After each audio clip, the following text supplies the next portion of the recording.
Suponemos, amigo oyente, que si hay alguna sección de la profecía de Ezequiel que sea bien conocida, son estos dos capítulos que tenemos aquí de Ezequiel, los capítulos 38 y 39. Vamos a tratar de presentarlos un poquito diferente de lo que hacemos generalmente, porque queremos presentar ciertas grandes verdades que son de importancia para nosotros. Creemos que esa será probablemente la mejor manera de asirnos, de agarrarnos de la verdad que se encuentra aquí. Desafortunadamente, estos dos capítulos que tenemos ante nosotros han sido interpretados por hombres aparentemente sin ningún conocimiento de la profecía de Ezequiel y lo relacionado con ella, y como resultado han salido con interpretaciones bastante raras de lo que aquí se dice. Esa es pues la razón por la cual queremos tratar con este pasaje de la forma en que lo hacemos. En relación con esto, deseamos mencionar lo que se publicó en una revista de minería en la sección de avisos clasificados en cierta ocasión. Ese aviso decía: se necesita hombre para trabajar en la sección de isótopos nucleares, contadores de moléculas radioactivas y fotosintetizadores ciclotrónicos de uranio de 3 fases. No es necesario tener experiencia. Los expertos en minas, los ingenieros que publicaron este aviso clasificado, lo hicieron como si fuera algo muy serio. Amigo oyente, nos sentimos en cuanto a estos dos capítulos de la misma manera en que nos sentimos en cuanto a ese clasificado. Algo un poco humorístico, a no ser que uno haya estudiado todo el libro de Ezequiel antes de llegar a estos capítulos. En nuestro programa anterior vimos que Dios tenía un propósito para la nación de Israel. Dios tiene un propósito muy definido para la nación de Israel en el futuro. Y estos dos capítulos van a conectarse con eso porque ellos nos hablan acerca del último enemigo que se presentará contra esa nación en los últimos días. Podríamos, por supuesto, tomar eso que vimos del Valle de los Huesos Secos y podríamos hacer una aplicación de eso. Este mundo en que usted y yo vivimos en el presente es un valle de muerte, huesos secos, personas muertas. Ellos hablan de estar vivos y que donde ellos están es donde todo está en actividad. Pero ellos están muertos en delitos y pecados, sin ninguna vida espiritual. Esa es la razón por la cual ellos tienen que beberse 1 o 2 copas o inyectarse alguna droga. Tienen que hacer algo para darle un poco más de vida a este viejo cuerpo que tienen. Dios ha dicho esto muy claramente. El que tiene al Hijo, tiene la vida. Y el que no tiene al Hijo, no tiene la vida. Es decir, está muerto. Hay dos clases de gente, la gente que está viva y la gente que está muerta. También él dice allá en el Evangelio según San Juan, capítulo 3, versículo 36, el que cree en el Hijo tiene vida eterna, pero el que desobedece al Hijo no verá la vida, sino que la ira de Dios está sobre él. Es decir, que esa persona está muerta. Amigo oyente, Dios le está diciendo esto a usted si no es un creyente. Huesos secos, oíd palabra de Jehová. Usted puede vivir. Tiene esa aplicación. Pero debemos estar seguros de que estamos hablando acerca de la nación de Israel. Creemos que el enemigo que se menciona en los capítulos 38 y 39 de Ezequiel es Rusia. Ahora, cuando decimos esto, queremos apegarnos a lo que dice aquí la palabra de Dios. El autor de estos estudios bíblicos, el doctor J. Vernon McGee, contaba que cuando él entró al ministerio, no creía que se refería a Rusia. Él se negaba a aceptar esa interpretación. Aun cuando había ido al seminario y había estudiado allí, no quería aceptar eso. Aún después de haber recibido su grado de doctor, no lo aceptaba. Él llegó a la conclusión de que sería mejor estudiar este asunto por sí mismo, y así entonces llegó a su propia interpretación. Ahora, hay 3 puntos de referencia que nos permiten saber en nuestro propio corazón y en nuestra mente que estamos hablando aquí de Rusia. Lo que tenemos aquí es el fenómeno lingüístico. En segundo lugar, tenemos el fenómeno geográfico, y luego tenemos el fenómeno filosófico o ideológico. En primer lugar, tenemos aquí lo que llamamos el fenómeno lingüístico. Eso es algo que es muy importante de notar. Queremos leer los primeros 2 versículos de este capítulo 38 para ver qué es lo que nos dicen. Vino a mí palabra de Jehová diciendo, Hijo de hombre, pon tu rostro contra Gog en tierra de Magog, príncipe soberano de Mesec y Tubal, y profetiza contra él. Aquí se nos presenta a este hombre llamado Gog, y comprendemos que esa es una palabra de idioma tártaro que indica techo. Eso quiere decir, el hombre que está encima de todo. Y no podemos pensar de un nombre mejor para un dictador que este de Gog, el hombre que está sobre todo. Ahora, si él no se encuentra en una posición sobre los demás, entonces no es un dictador. Pero si se encuentra en una posición superior a los demás, entonces es un dictador. Ahora aquí podemos leer tierra de Magog, príncipe soberano de Mesec y Tubal. Debemos notar aquí esta palabra soberano, que indica cabeza, y en hebreo esa palabra es Rosh. Fue Dean Stanley, cuyo libro sobre la historia de la Iglesia Oriental se publicó hace muchísimo tiempo. En ese libro él tenía una nota de Gesenio, y este era un erudito hebreo que decía que la palabra Rosh, como lo tenemos en el idioma hebreo en este pasaje ante nosotros, tendría que decir Rusia. Luego Dean Stanley agrega lo siguiente, y eso es algo importante de notar. Esta es la única referencia que se hace a una nación moderna, y esa nación moderna es Rusia. El obispo Luther dijo que Rosh, cuando se utiliza como nombre propio aquí en el libro de Ezequiel, indica a los habitantes de Scythia, una región de Asia de la cual los rusos modernos derivan su nombre. Originalmente, Rusia había sido llamada Moscú, y ese es un nombre derivado de Mesec. Fue Iván el Terrible, el zar de Rusia, quien llegó al trono moscovita en el año 1533, quien se nombró a sí mismo zar de Rusia, y esa fue la primera vez que ese nombre fue utilizado. Estamos seguros de que usted puede notar que esas palabras que se mencionan aquí, Mesec y Tubal, por cierto, suenan parecido a Moscú y Tobolsk, un lugar que se encuentra en Siberia. Creemos que aquí usted tiene algo realmente digno de consideración.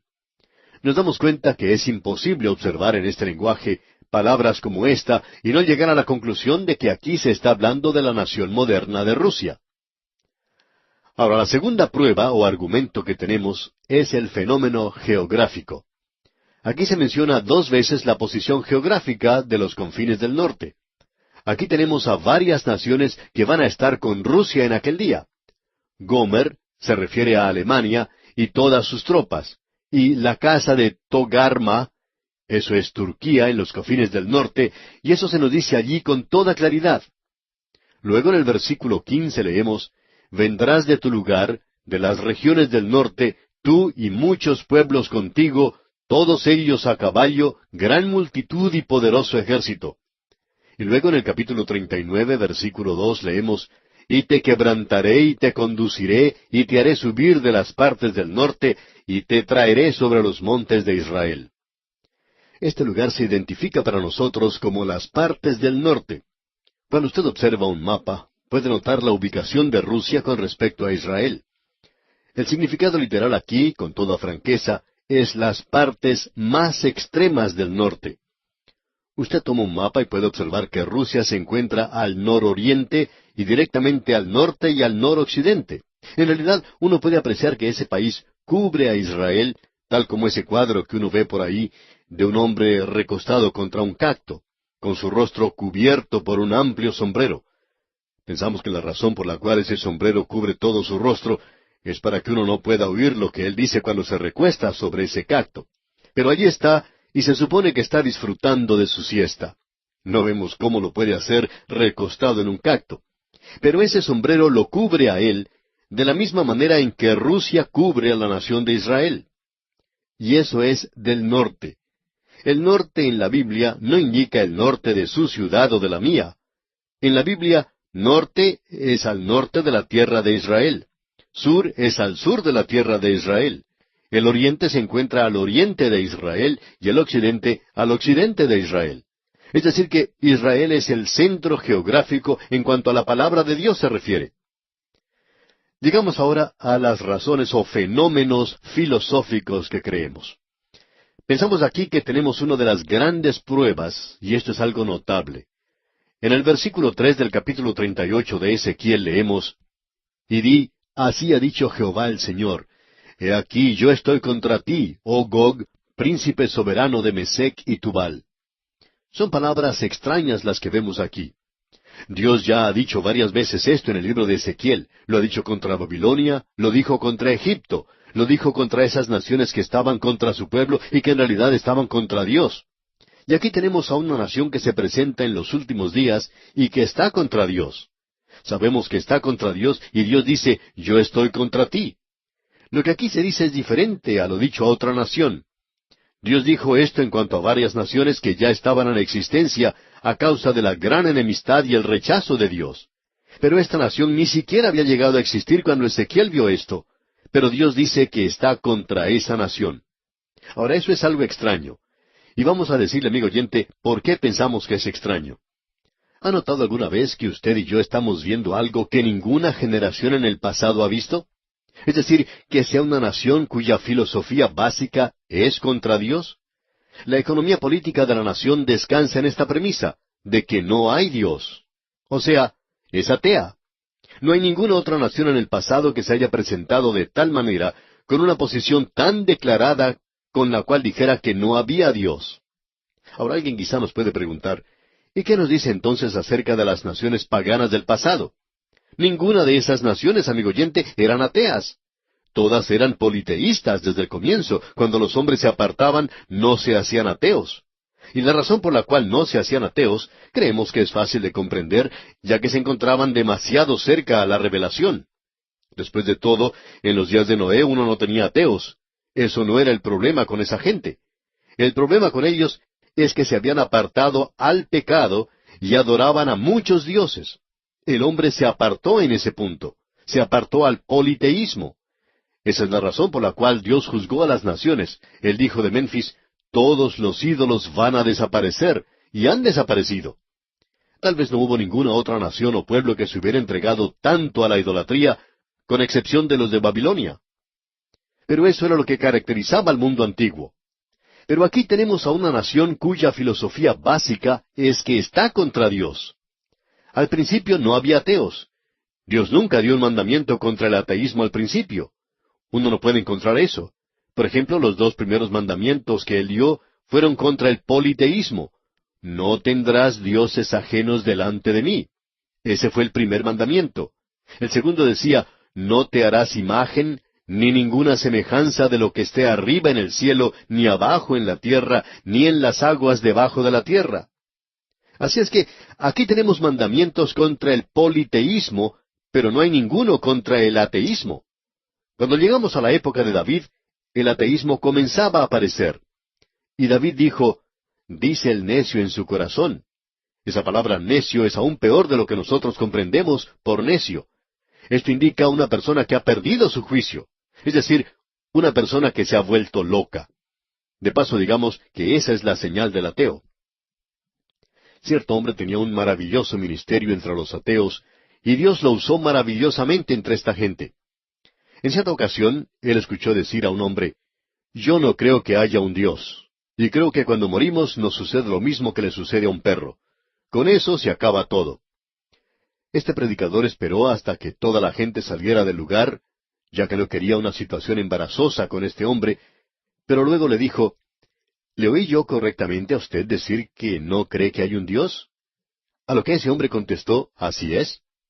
El predicador le dijo, entonces usted dice ser un ateo. A lo cual este otro hombre le contestó, yo soy un ateo. Y el predicador le dijo, bueno, yo tengo una pregunta que hacerle a usted. La Biblia dice que el necio dijo en su corazón que no había Dios. Ahora esta palabra necio indica que una persona está loca. ¿Estaba usted hablando seriamente cuando dijo, no hay Dios? ¿O está usted loco? Tiene que ser una de las dos, y quisiera saber cuál es. Por supuesto que esto sacudió un poco a este hombre y no sabía qué responder. Amigo oyente, eso es lo que la palabra de Dios dice. Y creemos que en realidad hay demasiadas personas hoy que van de un lugar a otro y que merecerían ser tratados de esa manera cuando niegan la existencia de Dios. Esa es una posición casi imposible de mantener para el hombre tan pequeño. Pero aquí tenemos una nación que se ha levantado y esa ha sido su filosofía básica. Y como resultado, ha sido una nación con la cual los hombres en lugares de importancia han dicho que uno no puede negociar con esa clase de gente. El estadista británico Winston Churchill dijo, Rusia es una adivinanza envuelta en un misterio dentro de un enigma. Esa ha sido la filosofía básica de esa nación y se ha levantado en nuestro día. Pero Dios ya se había adelantado a ellos. aún antes de que se volvieran contra Dios como lo hicieron. Uno de sus gobernantes se jactó diciendo, hemos depuesto de la tierra a los zares, como lo hicieron, y ahora destronaremos del cielo al Señor. Podríamos citar una cosa después de la otra, pero cuando ellos enviaron un cohete, el Sputnik, usted recordará que fue un artefacto que entró en órbita, luego mandaron un cohete que se estaba dirigiendo hacia el Sol, y en la radio dijeron, nuestro cohete ha pasado por alrededor de la Luna, se está acercando al Sol, y no hemos descubierto a Dios. Hemos apagado luces en el cielo, las cuales ninguno jamás podrá prender nuevamente. Estamos quebrando el yugo del Evangelio, el opio de las masas. Vamos a seguir adelante y Cristo será relegado a la mitología. Esas fueron las palabras de ese líder ruso. Y nos hemos preguntado muchas veces, ¿qué era lo que esta gente pensaba? ¿Pensaría acaso que Dios estaba escondido detrás de la luna y que al pasar ellos por el otro lado de la luna y al no verle, eso explicaba que Dios no existía? Esa es una filosofía que no tiene ni pies ni cabeza. Aquí tenemos estos 3 puntos de identificación. Y cuando lleguemos al capítulo 39, veremos que Dios los repite otra vez y dice que Él está contra ellos. Él dice aquí que esta gente va a presentarse contra su propio pueblo. Se dice esto una y otra vez, y Él tendrá esas naciones junto a Él. No vamos a entrar en detalles aquí, pero notemos lo que dice el versículo 8 de este capítulo 38 de Ezequiel. De aquí a muchos días serás visitado. Al cabo de años vendrás a la tierra salvada de la espada, recogida de muchos pueblos, a los montes de Israel, que siempre fueron una desolación, mas fue sacada de las naciones, y todos ellos morarán confiadamente. Ahora aquí tenemos algo que creemos es muy interesante. Fue algo que ocurrió al terminar la Segunda Guerra Mundial. Lord Beverly estaba visitando al general Douglas MacArthur en la ciudad de Nueva York. Los periodistas se encontraban afuera y querían tener una conferencia de prensa con estos hombres, pero ellos se negaron. Los periodistas esperaron a que uno de ellos bajara, y luego vino Lord Beverly, y él contestó algunas preguntas. Una de ellas tenía que ver con Rusia, por supuesto, muy importante en esa época. Todos estaban diciendo que ellos iban a avanzar, a apoderarse de Berlín Oriental y a actuar en Europa. Y Lord Beverly dijo, no creemos que Rusia avance al occidente. Creemos que Rusia se dirigirá hacia el sur, y el general MacArthur está de acuerdo conmigo en esto. Eso fue algo muy interesante, por cierto. Durante ese tiempo, y esto se ha repetido muchísimas veces desde entonces, el único lugar donde existe una verdadera crisis es en el Medio Oriente. Y amigo oyente, después que los hombres se hayan olvidado todo en cuanto a estas guerras en Vietnam y todo lo demás, van a recordar las cosas de la nación de Israel. Han estado ocupando los titulares de los periódicos por muchos siglos. Ahora ellos van a ir contra esa tierra. Rusia bajará contra la tierra de Israel. ¿Por qué irán ellos contra la tierra de Israel? Bueno, Dios dice que Él los va a llevar allí. Y el versículo 4 de este capítulo 38 de Ezequiel dice, y te quebrantaré, y pondré garfios en tus quijadas, y te sacaré a ti y a todo tu ejército, caballos y jinetes, de todo en todo equipados, gran multitud con paveses y escudos, teniendo todos ellos espadas. Dios dice, yo voy a poner garfios en tus quijadas y te voy a llevar a esa tierra, quieras o no quieras hacerlo.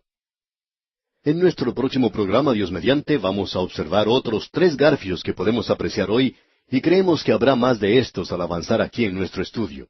Pero Dios tiene 3 garfios en la boca de esa nación que los va a obligar a ellos a ir a esa tierra, o sea, a ir a Israel, y esa es una de las cosas que sorprenderá más al encontrarlas en la palabra de Dios. Regresamos hoy, amigo oyente, a los capítulos 38 y 39 de este libro de Ezequiel que estamos estudiando. Antes de entrar en más detalles, quisiéramos resumir algunas de las cosas que dijimos en nuestro programa anterior y que están relacionadas con estos 2 capítulos.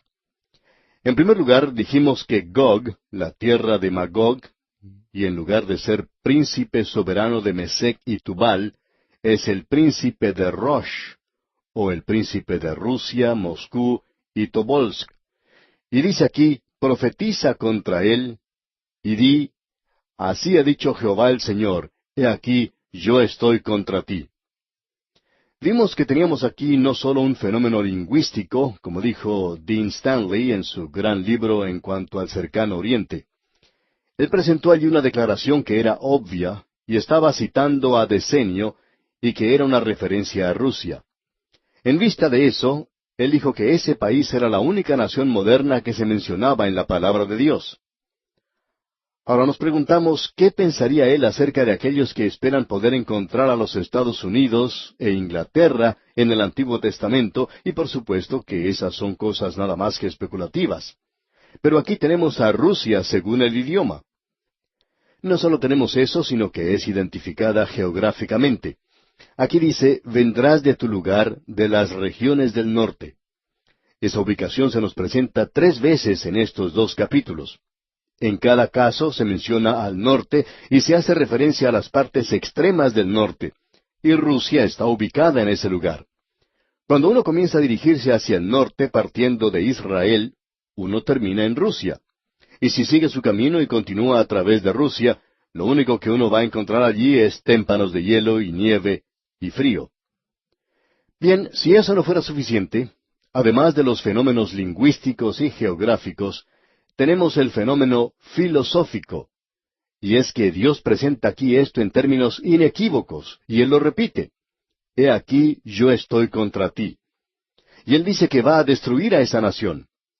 Estas son declaraciones tremendas, y lo interesante es que esta nación, en la época cuando Ezequiel vio esta profecía, ni siquiera había llegado a existir. Podemos fácilmente comprender cómo él podía decir que iba a salir contra Babilonia, y él dijo eso y así fue.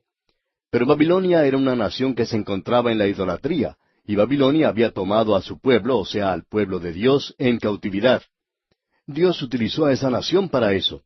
Como le dijo al profeta Habacuc, yo los juzgaré.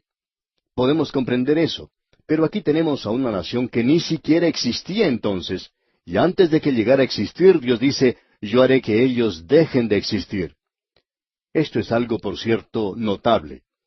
Y aquí tenemos la explicación y creemos que es algo obvio, que esta es una nación atea que ha estado contra Dios desde el mismo comienzo. Y esa es su filosofía básica del presente. Y honradamente hablando, no pensamos que ellos hayan cambiado ni siquiera un poquito. Plutarco, el griego, dijo en su día, uno puede encontrar una ciudad que no tiene un rey. Uno puede encontrar una ciudad que no tiene grandes edificios y muchas cosas. Pero uno nunca puede encontrar una ciudad sin religión. Bueno, en el día de hoy nosotros vemos que está sucediendo algo que nunca se había visto antes, y Dios dice que Él va a juzgar a esa nación. Luego Dios hizo una declaración. Él dijo, yo los llevaré a esa tierra de Israel. Él está hablando con toda claridad a cuál tierra se está refiriendo. Él dice que en los postreros días te haré subir de las partes del norte y te traeré sobre los montes de Israel. Así es que no hay forma de interpretar mal lo que se está diciendo aquí, a no ser que digamos que los nombres de los lugares geográficos aquí mencionados no significan nada, o que quieren decir lo que nosotros creemos que dicen. Creemos que aquí cuando se dice Israel, quiere decir Israel. Y podemos estar seguros de una cosa, el norte es norte, y el norte es el norte de Israel. Y esto identifica, según creemos, como Rusia, y creemos que podemos decir eso. Ahora Dios dice, y pondré garfios en tus quijadas, y te sacaré a ti y a todo tu ejército.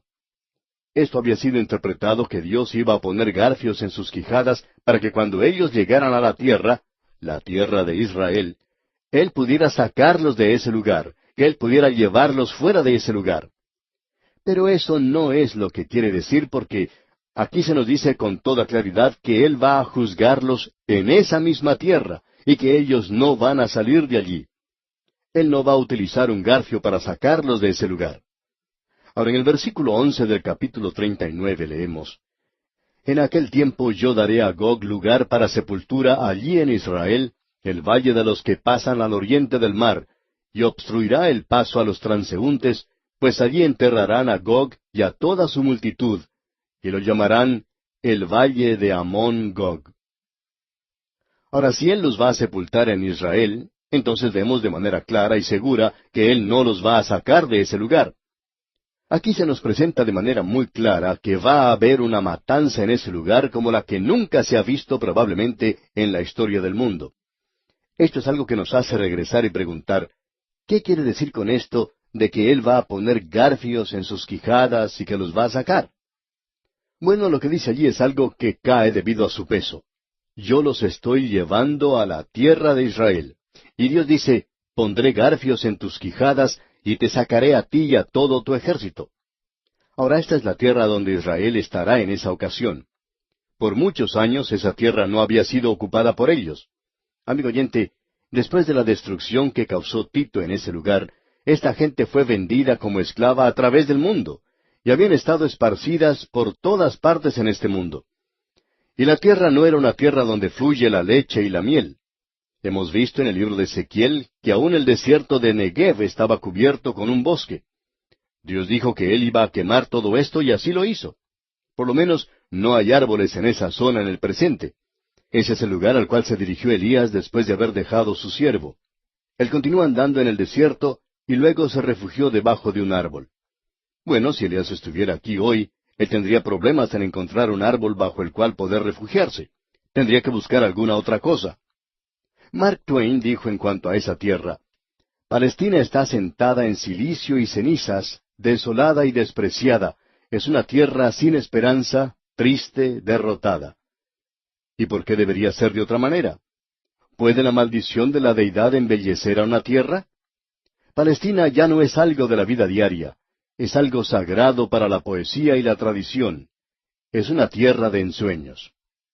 Ahora fue el doctor Theodor Herzl, un escritor teatral en Austria, quien comenzó ese gran movimiento, el movimiento sionista de regreso a la tierra de Israel. Él hizo la siguiente declaración: hay una tierra sin gente y hay gente sin tierra. Luego él prosiguió: demos la tierra sin gente al pueblo sin tierra. El doctor Weizmann fue el primer presidente de Israel, y hablando en cierta ocasión ante la Comisión de Investigación Angloamericana, dijo, la nación judía es una nación fantasma. Solo el Dios de Israel ha mantenido al pueblo judío vivo.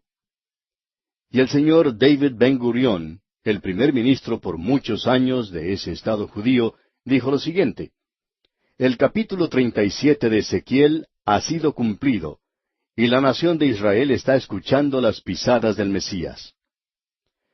Bueno, esta gente se ha apartado de eso ahora porque tenemos informaciones de lo que ocurre en ese lugar.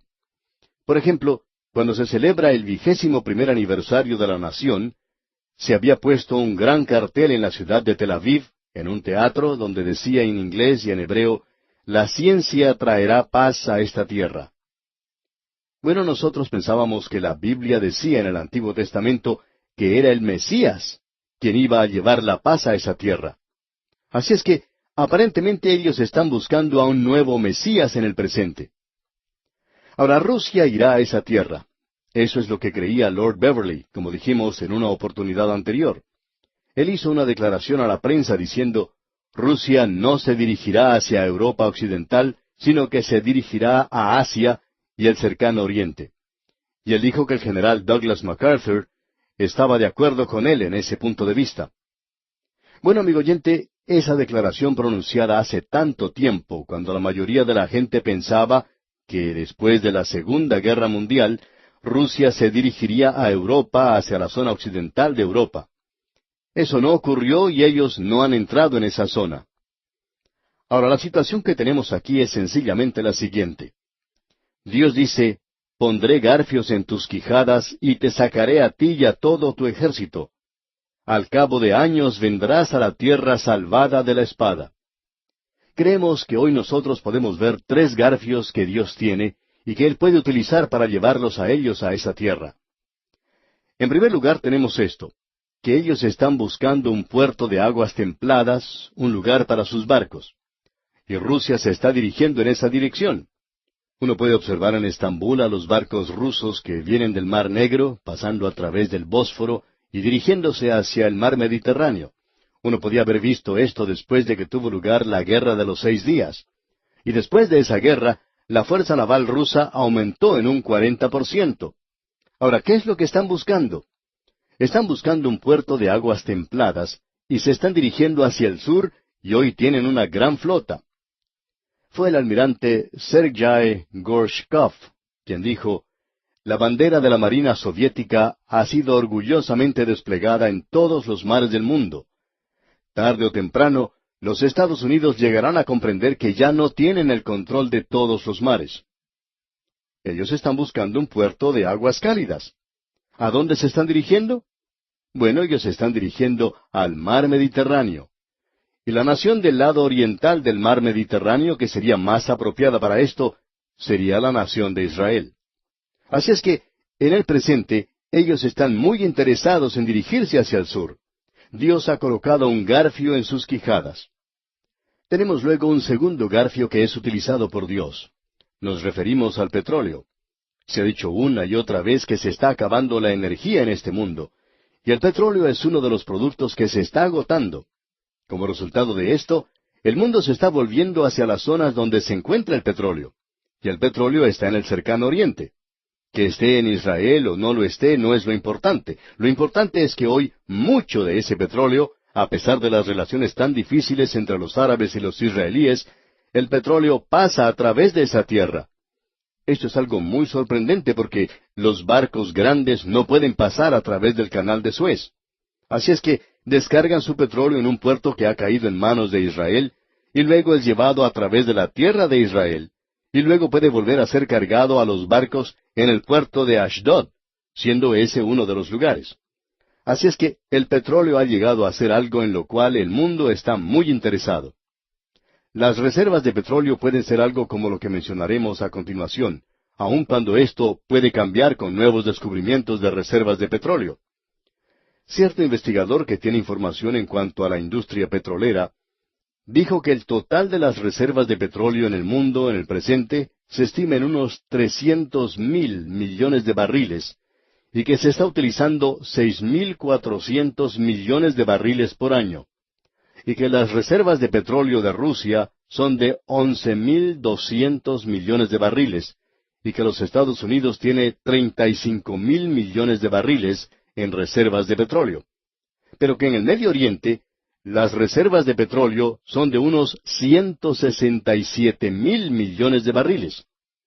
Podemos notar, pues, que hay como 3 veces más reservas de petróleo que las que existen en Estados Unidos y Rusia juntas. Aparentemente, eso es un garfio bastante bueno que Dios ha colocado en las quijadas de cualquier nación moderna, porque para éstas es necesario tener hoy el petróleo, y allí es donde está en el presente.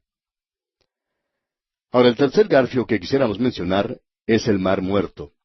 Es el lecho del Mar Muerto donde se encuentra una cantidad inmensa de productos químicos que saturan el agua de ese lugar. Y hacia ese lugar se están dirigiendo las miradas de los hombres en el presente. Se estima que el Mar Muerto contiene 2,000 millones de toneladas de cloruro de potasio, lo cual es potasa, y eso hace mucha falta en el presente para enriquecer el terreno que ha sido agotado en muchas partes del mundo. Eso es solo una de las cosas que se puede encontrar allí en el Mar Muerto. También hay 22,000 millones de toneladas de cloruro de magnesio. Existe asimismo allí 12,000 millones de toneladas de cloruro de sodio, 6,000 millones de toneladas de calcio y toneladas de cloruro de calcio. Y hay muchas otras cosas como cobalto, manganeso, celcio, así como también bastante oro en ese lugar. Amigo oyente, se están realizando esfuerzos hoy para conseguir y sacar todo esto de ese lugar.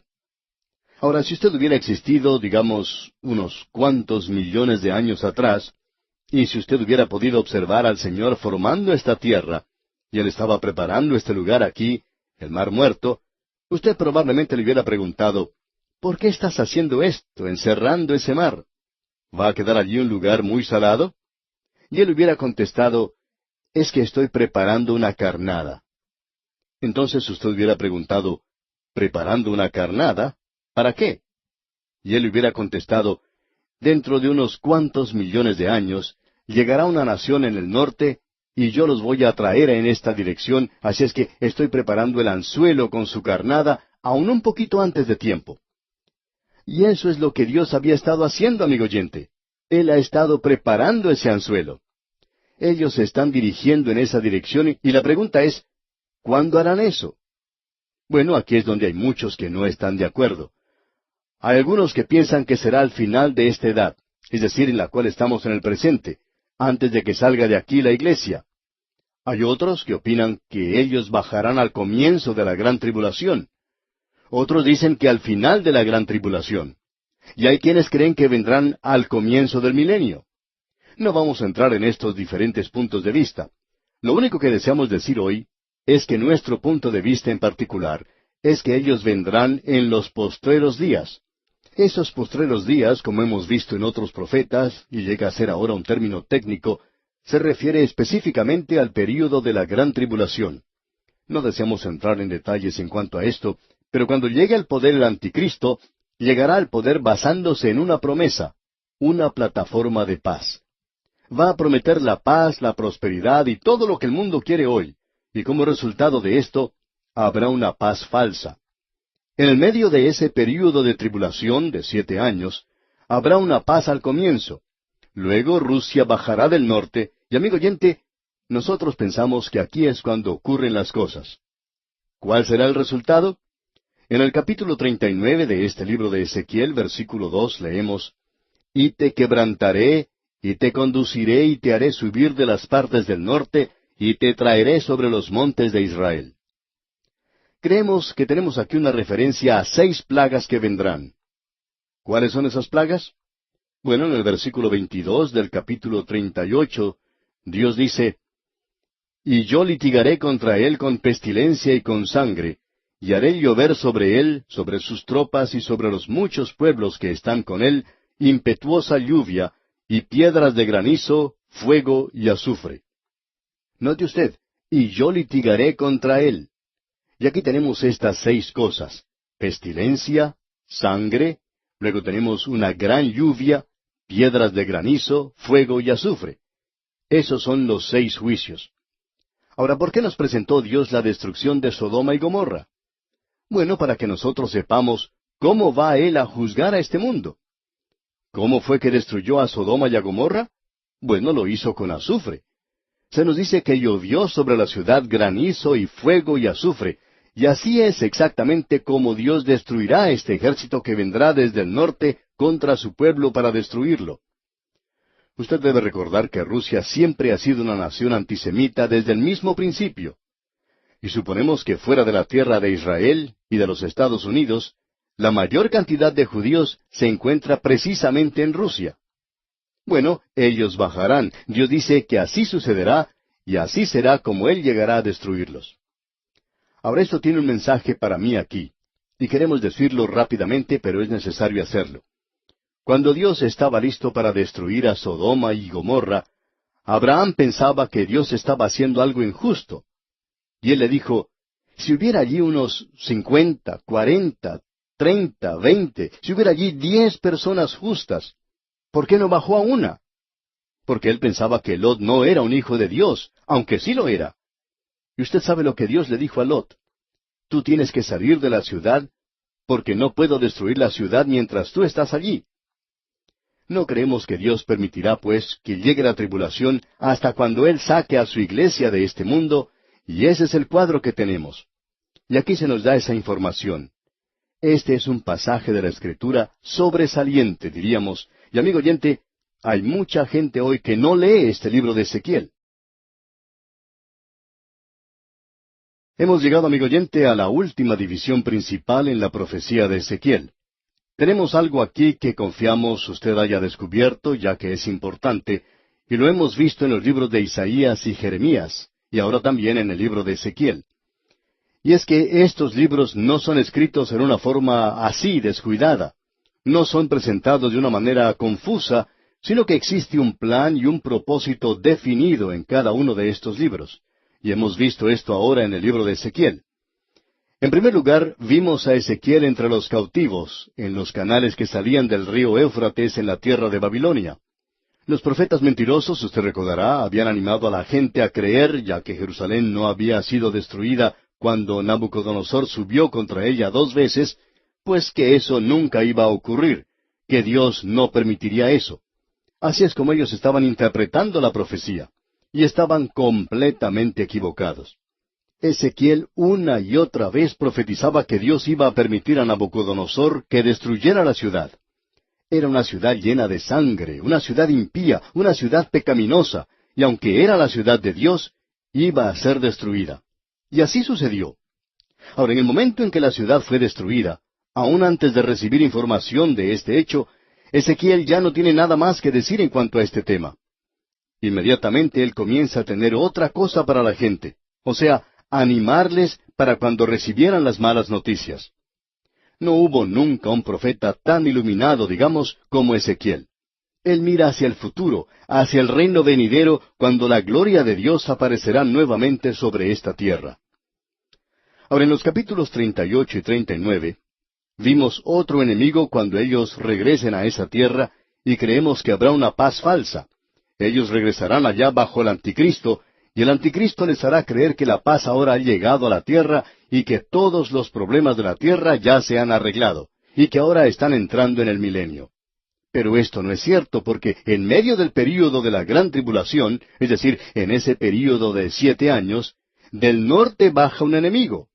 Y Ezequiel habla de este enemigo en los capítulos 38 y 39 que hemos estado considerando últimamente. Pero esta gente se ha vuelto hacia el anticristo. Hay una gran cantidad de ellos testificando por Dios. Hay 144,000, y ya que ellos están morando en paz, Dios va a tratar con este enemigo porque aparentemente no hay ninguna otra forma de tratar con ellos, ya que el anticristo ha engañado a la gente. Luego comienza la guerra, y entonces comienza ese período de gran tribulación con toda su furia loca. En realidad, este es el momento cuando la tierra se convierte en un holocausto. Los juicios, uno después del otro, vienen sobre esta tierra, y habrá también guerras constantemente durante ese breve período. Y el Señor Jesucristo dijo, y si aquellos días no fuesen acortados, nadie sería salvo. Amigo oyente, permítanos decirlo de una manera muy directa y muy breve. Todo el infierno se desatará sobre la tierra durante ese período. Es un período aterrador verdaderamente. Es por eso que no podemos comprender que haya gente que diga que los redimidos de Dios, la Iglesia, pasará a través de este período, cuando todo indica claramente que no pasará a través de todo esto, y que aquellos que están testificando sobre la tierra son esos 144,000 de Israel. Y este libro de Ezequiel nos dice claramente que él está hablando solamente de las naciones del mundo y de la nación de Israel. Dios, habiendo juzgado a este enemigo que ha bajado a esa tierra, y Él los trajo allí, ahora Él los juzga. Y luego vemos que por el resto de ese período el anticristo llega a ser el gobernante mundial. Luego el Señor Jesucristo viene a esta tierra a establecer su reino sobre ella, y ese cuadro lo podemos ver en el capítulo 19 del libro de Apocalipsis, y después en el siguiente capítulo, el capítulo 20, comienza el reino de 1000 años. Ahora, en el capítulo 40 del libro de Ezequiel, vemos que comienzan esos 1000 años, y aquí tenemos algo que creemos es de suma importancia. Ezequiel nos da una descripción del templo milenario. Eso lo vemos en los capítulos 40 al 42, y luego en los capítulos 43 al 46, él habla de la adoración en el templo. Y finalmente en los capítulos 47 y 48, Ezequiel nos presenta la visión en cuanto a la tierra de Israel. Pero antes de entrar en eso, quisiéramos finalizar con esta sección de juicios del libro de Ezequiel. Queremos compartir lo siguiente. Hasta ahora hemos examinado de una manera bastante cuidadosa 3 de los 4 profetas principales: Isaías, Jeremías y Ezequiel. Y hemos presentado ciertos grandes principios que Daniel, el 4º profeta, confirmará. Estos grandes principios tienen una aplicación infinita para las naciones en el mundo y para los creyentes. Y cuando decimos creyentes, deberíamos usar el término de cristianos, pero se asume que eso quiere decir los miembros de la Iglesia, y estamos hablando aquí en cuanto a aquellos que han confiado ya en el Señor Jesucristo, quienes creen verdaderamente que esta es la palabra de Dios. Lo que tenemos aquí, pues, es a Dios actuando con Israel como si fuera un microcosmo del mundo en el cual vivimos.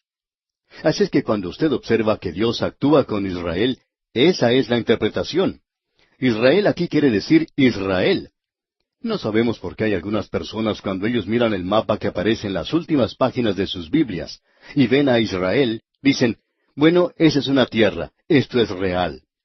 Pero cuando miran en el libro de Ezequiel y leen el nombre Israel, eso para ellos quiere decir la iglesia. Ahora, ¿cómo puede uno dar una voltereta de esas en el trapecio volador de la teología? Es algo que está más allá de nuestra comprensión.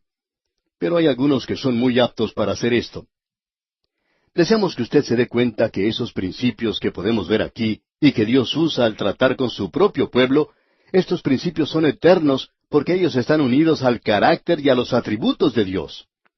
Hemos declarado algunos de ellos en los libros de Isaías y Jeremías, y ahora estamos preparados para llegar a ciertas conclusiones sacadas del libro de Ezequiel. Quisiéramos que usted nos siga cuidadosamente.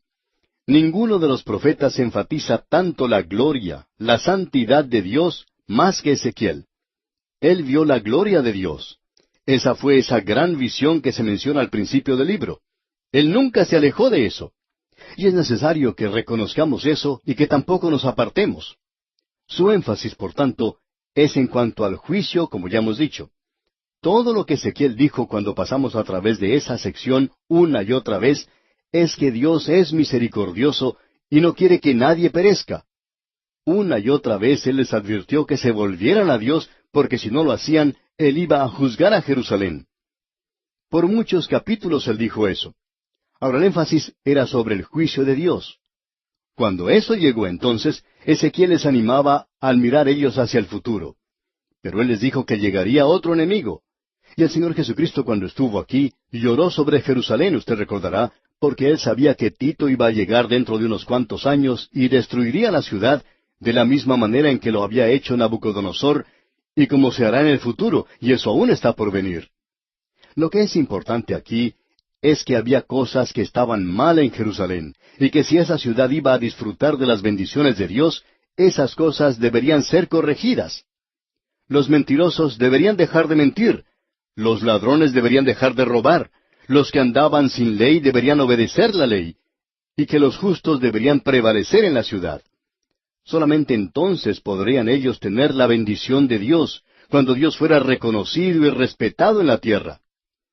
Bueno, eso es cierto, y la justicia debe prevalecer antes de que una persona o una nación pueda experimentar el amor, la misericordia y la bondad de Dios. Y lo interesante de todo esto es que Jerusalén estaba equivocada. La gente allí estaba pensando mal, estaba actuando mal, se encontraban en pecado. Y Dios tenía razón cuando juzgó y castigó a esa gente. Dios nunca bendice aquello que está malo y equivocado. Eso se nos presenta con toda claridad, y eso se ha hecho muy evidente cuando notamos el contraste entre Ezequiel y Jeremías. Queremos que usted note esto nuevamente porque consideramos que esto es algo bastante importante. Jeremías revela el corazón de Dios. Dios en realidad no quiere juzgar y castigar. Como él dijo allá en Isaías, el juicio es una obra extraña para Él. Él prefiere salvar, y eso es lo que Él quiere hacer. Él no quiere que ninguno perezca, y Él está muy comprometido con la raza humana. Esa es la gran declaración que tenemos allá en el Evangelio según San Juan, capítulo 1, versículo 14. Y aquel Verbo fue hecho carne y habitó entre nosotros. Eso nos revela que Él tenía un cuidado por nosotros y que Él nos ama.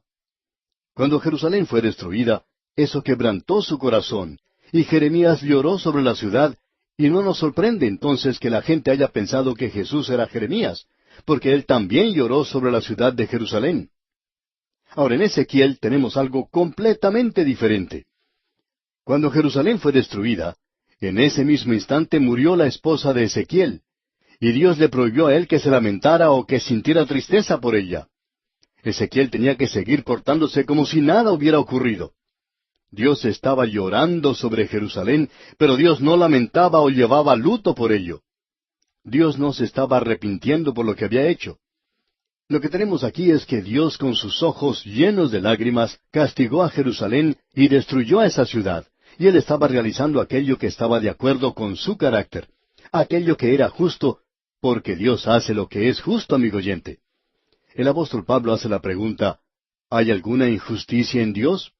Por supuesto que no la hay.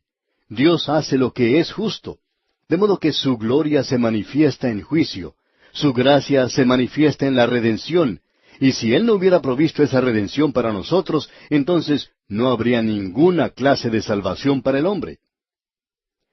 En los capítulos 38 y 39 de este libro de Ezequiel, se nos habla de un reino del norte y que llegará a ser Rusia, y eso es lo que sucede en el día de hoy. Cuando Rusia sea destruida en el futuro, surge la siguiente pregunta: ¿por qué destruirá Dios a Rusia? Bueno, miremos lo que aquí se nos dice y descubramos por qué. Vamos a leer dos versículos aquí en Ezequiel capítulo 38. Por ejemplo, el versículo 16 dice: Y subirás contra mi pueblo Israel como nublado para cubrir la tierra. Será al cabo de los días, y te traeré sobre mi tierra, para que las naciones me conozcan, cuando sea santificado en ti, oh Gog, delante de sus ojos. Bien, ¿qué es lo que va a hacer Dios? Dios los va a destruir. ¿Y me quiere usted decir que Dios va a hacer eso? Por cierto que lo hará, amigo oyente. Solo los liberales tienen problemas con el Señor Jesucristo, maldiciendo a una higuera y destruyendo a unos cuantos cerdos. Bueno, leamos ahora otros versículos. En el capítulo 39 tenemos los versículos 6 y 7. Y allí dice: Y enviaré fuego sobre Magog y sobre los que moran con seguridad en las costas, y sabrán que yo soy Jehová. Y haré notorio mi santo nombre en medio de mi pueblo Israel, y nunca más dejaré profanar mi santo nombre, y sabrán las naciones que yo soy Jehová, el Santo de Israel. Ahora aquí nos toca hacernos la pregunta: ¿dónde está Dios en el día de hoy? ¿Por qué no hace Él algo el día de hoy? ¿Por qué no actúa hoy? Por todas partes nosotros podemos ver injusticia. Los creyentes son perseguidos en muchas naciones, y no hay ningún respeto hoy para Dios a través de las naciones de este mundo. Hay muchos que opinan que Dios es nada más que un anciano que cierra sus ojos a la injusticia en este mundo. ¿Por qué, pues, no actúa Dios hoy? Amigo oyente, Él va a actuar. Él va a vindicar su gloria. No va a actuar en forma vengativa y en forma altiva y orgullosa, pero Él va a actuar, y cuando Él haga eso, entonces se verá el respeto y la reverencia para Dios en este mundo. Y eso será lo único que hará que este hombrecillo, este hombre pequeñito de la actualidad, se incline ante Él. No hay ningún respeto para Dios en el presente. Veamos qué dice la Escritura en cuanto a esto. En su epístola a los Romanos, capítulo 2, versículo 3, el apóstol Pablo dice: ¿Y piensas esto, oh hombre, tú que juzgas a los que tal hacen y haces lo mismo, que tú escaparás del juicio de Dios? Bueno, amigo oyente, usted no va a escapar. No va a poder salirse con la suya. Y aun cuando el hombre piensa que eso será así, no sucederá de tal manera.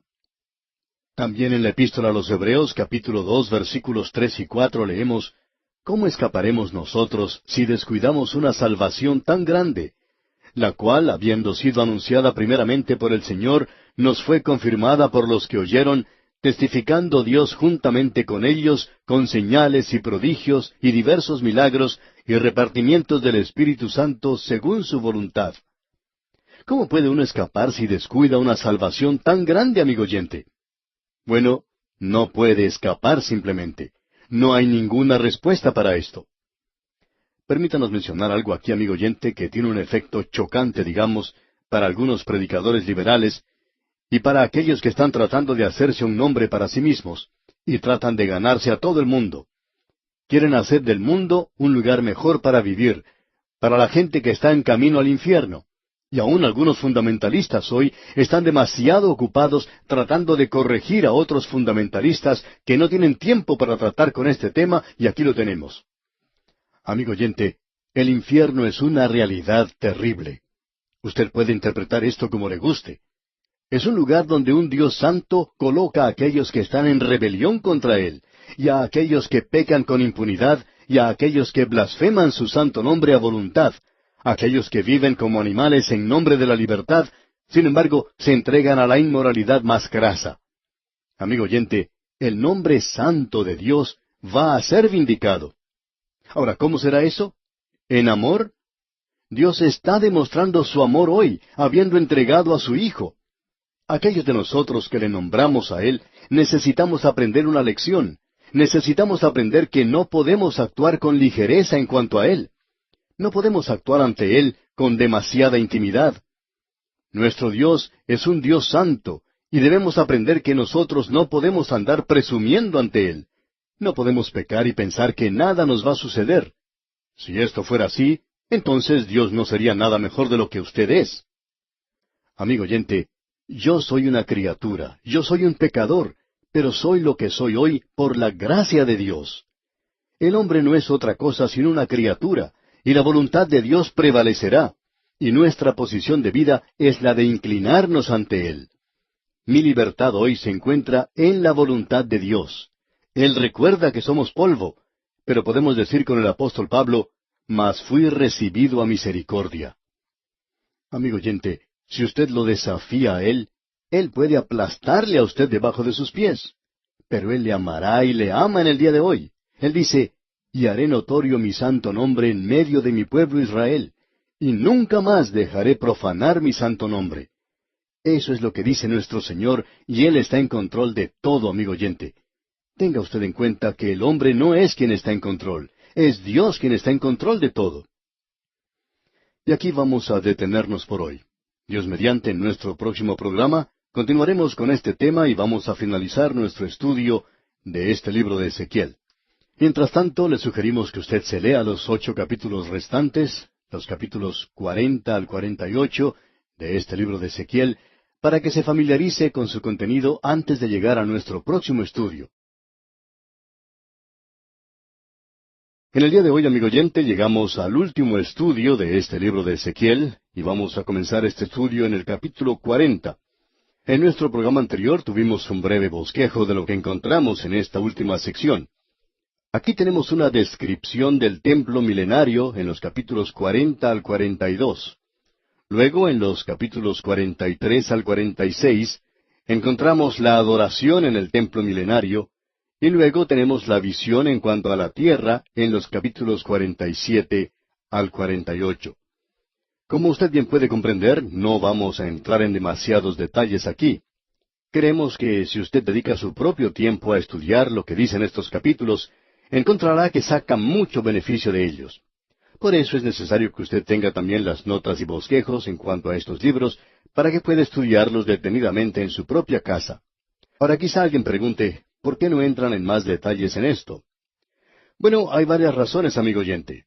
La primera de ellas es que nos atrasamos en el plan que hemos trazado. Usted puede decir quizá, bueno, olvídense de ese plan y dediquemos más tiempo a eso.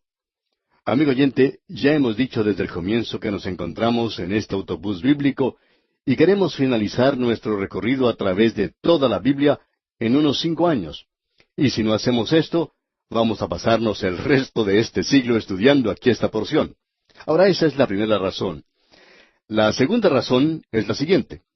Tenemos aquí un cuadro del templo futuro milenario. Esperamos poder verlo. Y espero poder entrar en ese templo aun cuando no vamos a adorar allí. No creo que nosotros lleguemos a estar envueltos en esto.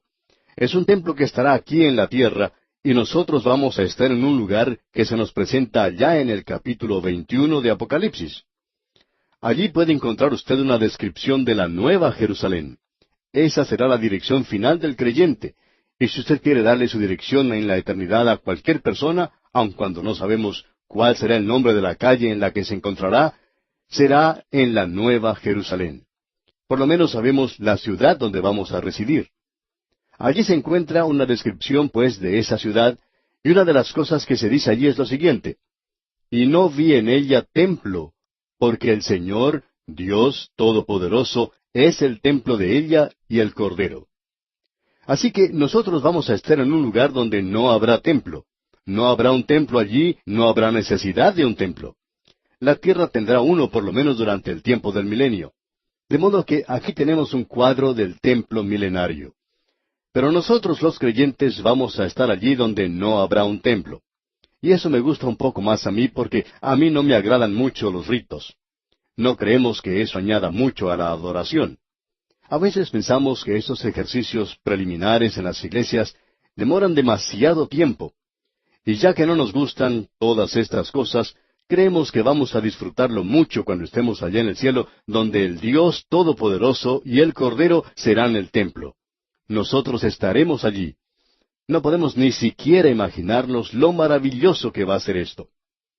Ahora, en vista de todo esto, no nos podemos entusiasmar demasiado en cuanto al templo milenario.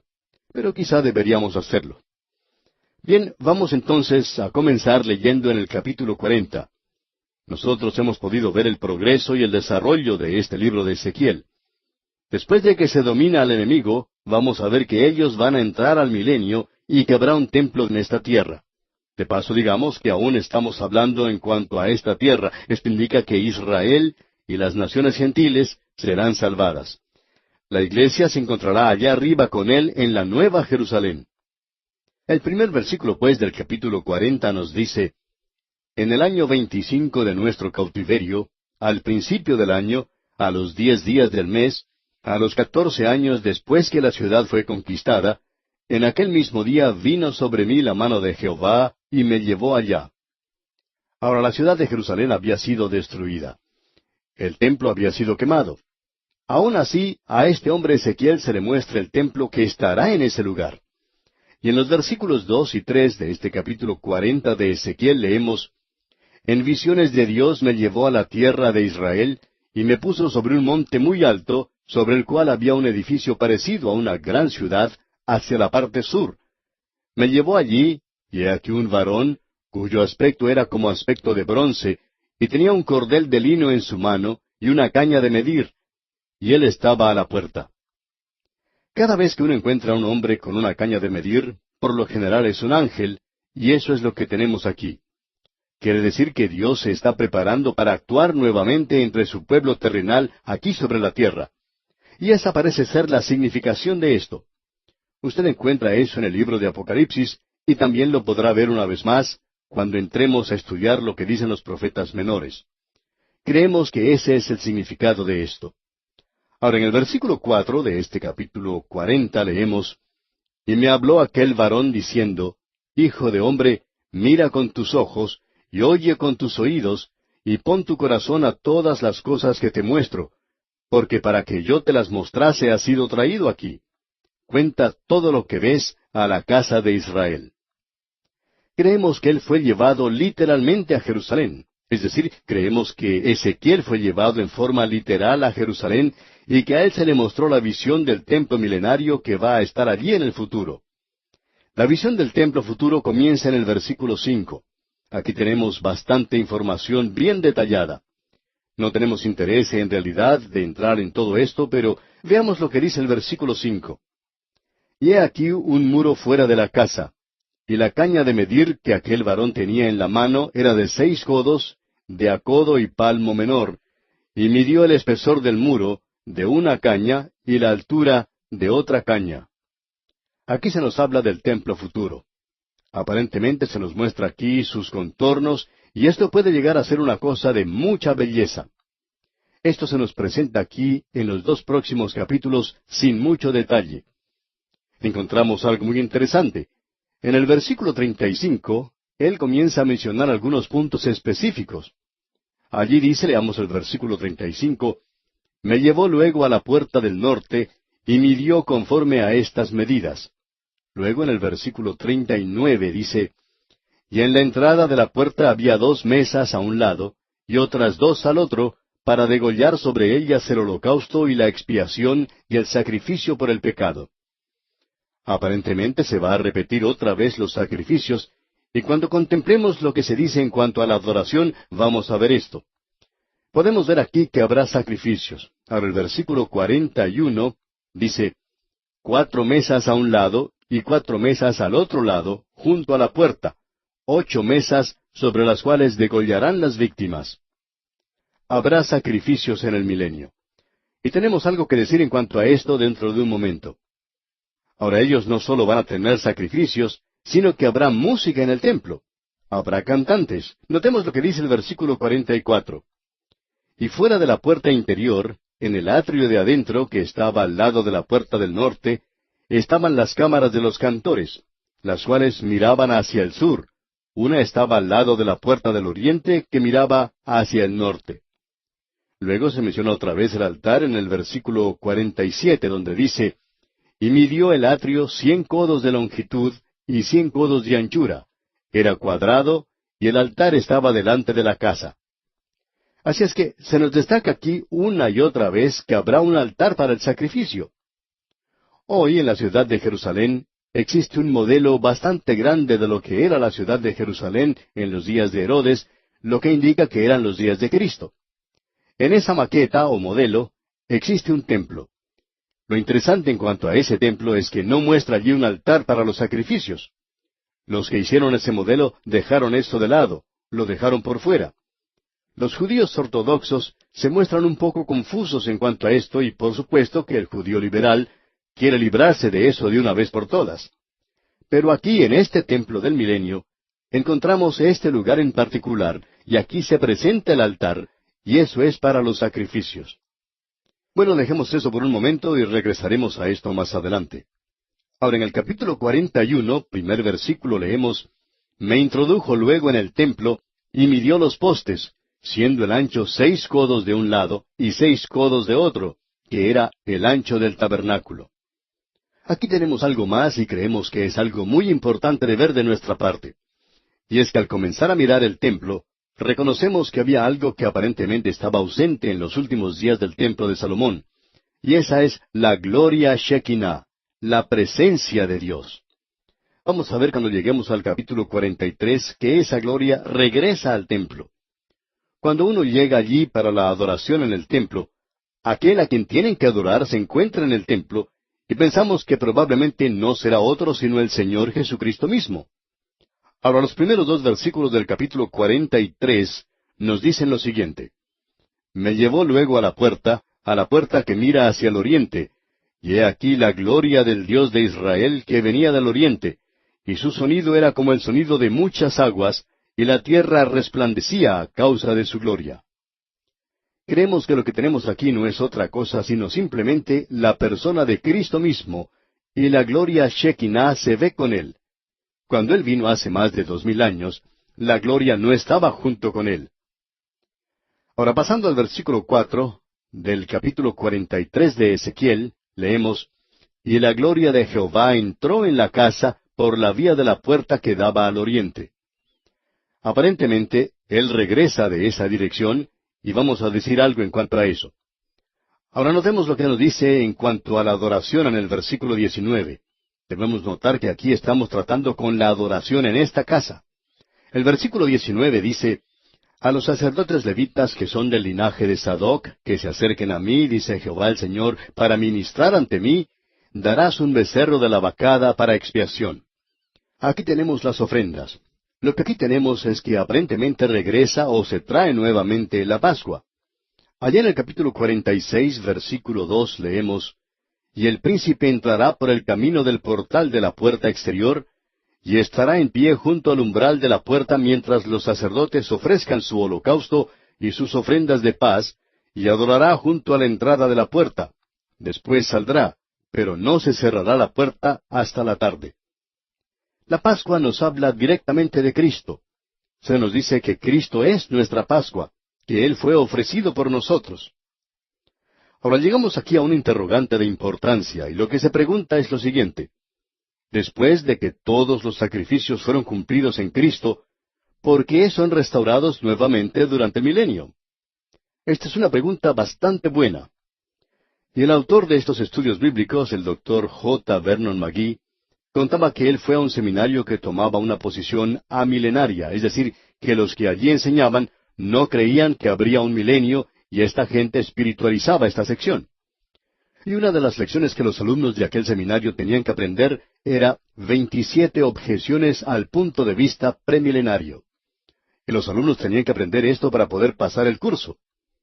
El doctor McGee contaba que junto con otro estudiante, se dirigió al profesor de su clase y le dijo, Doctor, usted tiene 2 objeciones válidas contra el premilenarismo, pero las otras 25 son simplemente objeciones contra los cultos en los cuales hoy no creemos, y también objetamos. Las 2 objeciones con las cuales estaban de acuerdo con su profesor eran las siguientes. En primer lugar, que el premilenarista toma la Biblia literalmente, y admitimos que eso crea momentos de problemas, y es necesario a veces utilizar un poquito de lo que llamaríamos sentido común consagrado. Y creemos que la Biblia deja en claro si es que se nos está dando un símbolo o si se tiene que tomar literalmente. Pero aunque se tome como un símbolo, es un símbolo de realidad y creemos que eso es algo muy importante. La otra objeción que tenían era la siguiente: ¿por qué se restaurarán los sacrificios? Debemos admitir que eso presenta una objeción. Personalmente no lo tomamos como tal. Creemos que los sacrificios señalarán retrospectivamente hacia la cruz, hacia la venida de Cristo y su muerte en la cruz durante el milenio, de la misma manera en que se celebra la Cena del Señor hoy, mirando hacia el sacrificio que Él realizó ya. Ahora alguien quizá diga, ¿por qué este literalismo? Bueno, creemos que la familia humana tiene mucha dificultad en aprender una lección.